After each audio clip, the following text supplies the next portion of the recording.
Agora você vai abrir espaço para conversar sobre uma situação que você tem acompanhado. Infelizmente, esta semana, uma mulher de 37 anos morreu depois de passar 5 dias internada, depois que ela comeu uma planta tóxica, que foi confundida com a couve. E aí nós convidamos a doutora em botânica e também professora, a Roberta Mendes Isaac Vilela, que está aqui comigo, para esclarecer os cuidados que a gente tem que ter para evitar esse tipo de situação. Será que é possível? É o que a gente vai saber agora. Parabéns a você. Muito obrigada. Por ser mestre, ter esse ofício aí no seu coração, que não é fácil, né? Não, mas é muito gratificante. Gratificante, né, Roberta? Eu sou muito feliz com a minha profissão e eu queria parabenizar todos os meus colegas também. Muito obrigada por estar aqui com a gente hoje. Eu que agradeço o convite. Vamos falar sobre essa questão das plantas comestíveis, que são chamadas de punks, né? E dá pra gente diferenciar qual é tóxica e qual não é tóxica, Roberta? Normalmente elas não têm uma característica que chame atenção, porque algumas plantas, elas têm às vezes um látex, um espinho que fala assim, não chegue perto de mim, eu tenho, assim, não é para comer. Mas normalmente a grande maioria das plantas, elas não têm nenhum indicativo que ela seja tóxica.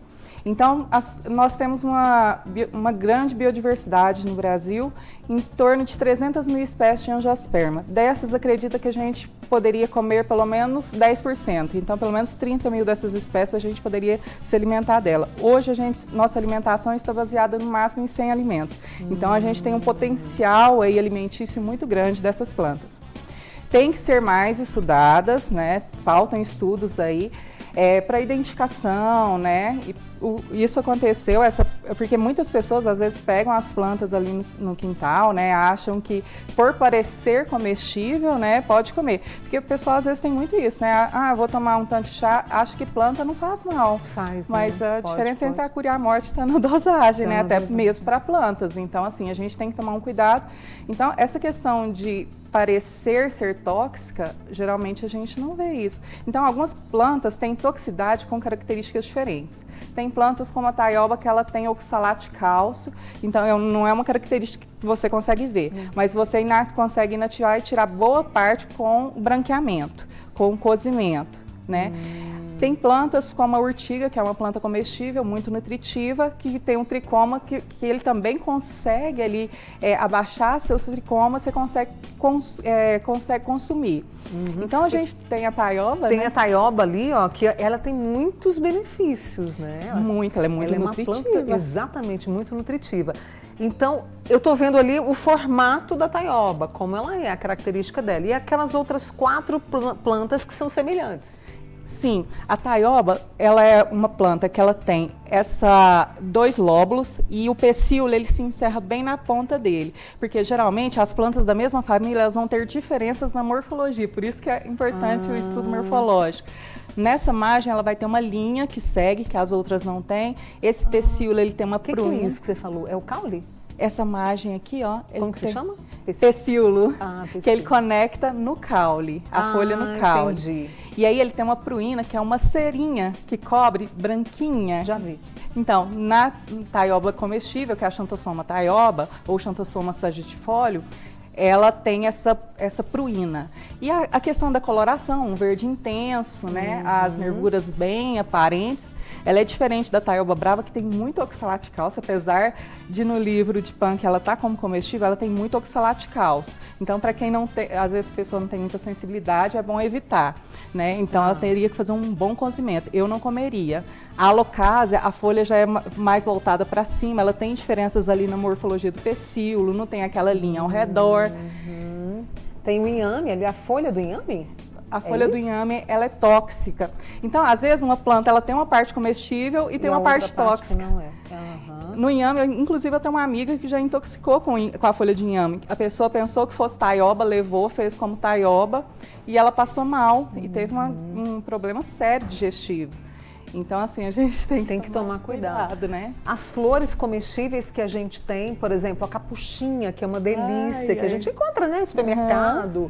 Né, a gente encontra, tem que é uma delícia. Picante, tem um sabor né? azedinho, assim, uma delícia. E aqui você trouxe algumas que não são comestíveis. Não são comestíveis, gente. Por que eu trouxe elas? Porque muitas vezes as pessoas acham que acredito que mais de 80% das flores sejam comestíveis, mas tem muitas que estão no nosso convívio que não são.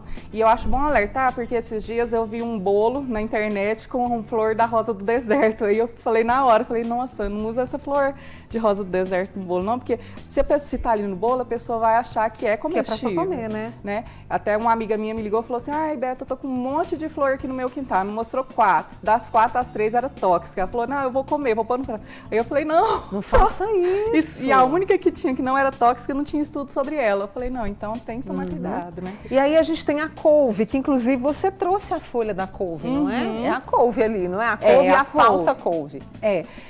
Ela foi identificada, né, como a Nicotiana glauca, né, a que causou um incidente, né, com a intoxicação.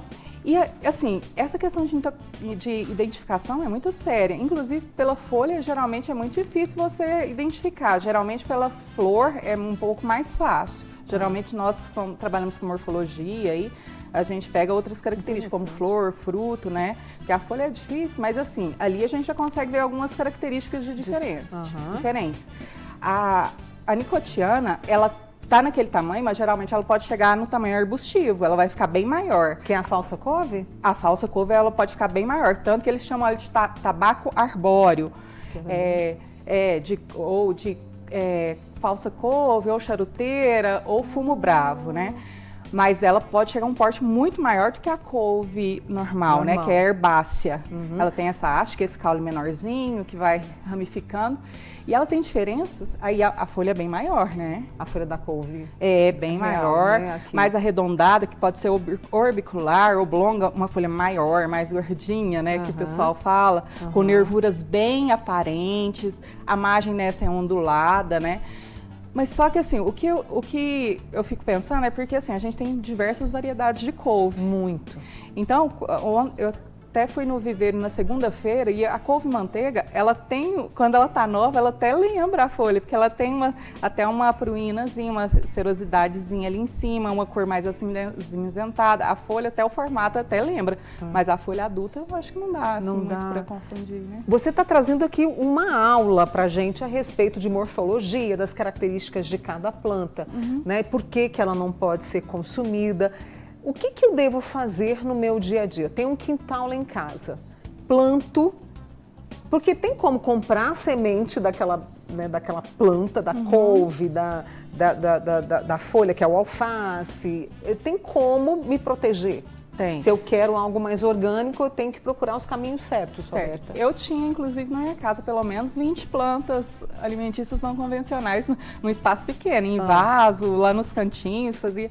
Então, assim, mudas em viveiros, tem viveiros, aqui em Uberlândia mesmo tem viveiros que vendem mudas que são de plantas bioativas, medicinais, condimentares, que não utiliza, assim, produtos químicos. Porque, por exemplo, a gente fala de flores comestíveis, a rosa é uma flor comestível, mas se você for comprar numa floricultura, ela está cheia de pesticidas, de produtos que foram utilizados porque não é para o consumo humano, né? Então, tem os lugares certos para você adquirir. E aí, às vezes, se você conhece muito bem a planta, você acha ela na rua, não vai consumir da rua pela contaminação, mas você leva a muda, planta em casa. Eu fazia muito isso, plantava em casa ou então comprava semente.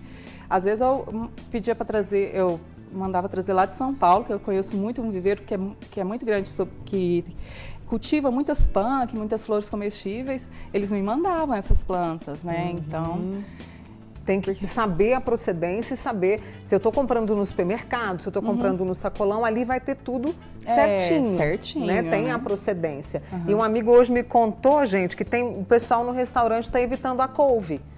Está evitando a couve, que está ali pronta para saborear, mas o dono do restaurante está comprando a couve de um fornecedor. Mas não, eu acho que não tem risco nenhum com isso. Né? Inclusive, a couve é extremamente nutritiva, uma ótima fonte de fibras, e não pode deixar de comer. Isso foi um incidente isolado, né? Então, você não vai... É uma planta que nasce espontaneamente, você não vai encontrar a nicotiana por aí, tanto que em Uberlândia aqui eu nunca vi. Então, é uma planta que dificilmente você vai encontrar. Ela vai nascer espontaneamente, às vezes, num terreno baldio, numa fazenda, alguma coisa, Mas não tem o esse restante, risco, né? A couve, mais uma vez, para vocês identificarem que é super saudável, rica em ferro, né? Rica em vários Nutrientes aqui. E a Roberta Vilela, que é doutora em botânica e que veio com a gente aqui hoje justamente para explicar um pouco mais. É vasto, até depois quero combinar que você volte para a gente falar mais sobre isso. Sim. Né? Porque eu sei que é vasto e a gente precisa conhecer os alimentos, aqueles que não estamos acostumados, mas que podemos experimentar. Porque tem a questão de formas de uso, né? Porque se você fizer da forma correta, cultivar da forma correta e fizer da forma correta, você pode utilizar tranquilamente. Só uma questão é que, por a gente falar da taioba, do Ora Pronobis, não é que elas devem, quando a gente fala de punk, elas devem ser inseridas diversificando nossa alimentação. Não, você não vai comer todos os dias. Aí eu falo, às vezes, nas palestras sobre Ora Pronobis, aí o pessoal começa a fazer todos os dias, usar todos os dias no suco verde. Não é assim. É para você diversificar. Um dia você come taioba, as plantas, algumas têm antinutrientes também. Então assim, é para você diversificar. Um dia você usa... A couve você pode comer em maior quantidade, né? Mas é diversificar e entender, né, o que é esse nosso alimento. A Roberta vai voltar conosco, mas eu faço questão de apresentar mais uma vez a Roberta Vilela, que é doutora em botânica com a gente hoje no Você. Neide, lá do Laranjeiras, obrigada pela dica. Eu vou até passar para a Roberta no intervalo, tá bom?